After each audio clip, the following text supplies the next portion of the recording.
Syederalun Kejaksaan Negeri atau Kejari Aceh Singkil tetapkan T sebagai tersangka dugaan korupsi pengadaan kapal penumpang Singkil 3 pada Rabu 11 Mei 2022. Penetapan T sebagai tersangka didasari oleh hasil audit BPKP Banda Aceh yang menemukan telah terjadi kerugian keuangan negara atas pengadaan kapal Singkil 3 sebesar Rp354.767.413. T merupakan Direktur CV Dewi Sinta selaku rekanan pengadaan kapal penumpang dengan pagu anggaran sekitar 1,1 miliar rupiah di Dinas Perhubungan Aceh Singkil tahun 2018.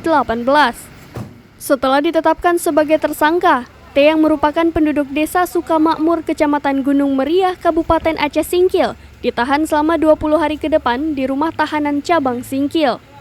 Kepala Kejaksaan Negeri Aceh Singkil, Muhammad Husaini mengatakan saat ini pihaknya masih melakukan penyidikan lebih lanjut karena diduga tidak menutup kemungkinan akan ada tersangka lain.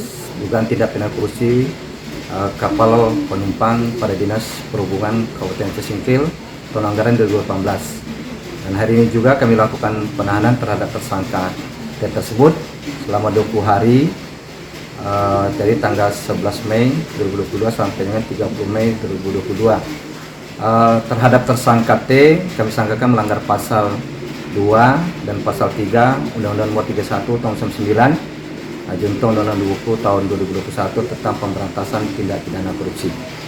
Dan untuk perkembangan penanganan perkara ini, kami akan tuntaskan dan tidak akan lakukan tebang pilih sehingga tidak menutup kemungkinan nanti akan ada tersangka lain. Dari Singkil, Dede Rosadi, Serambi On TV.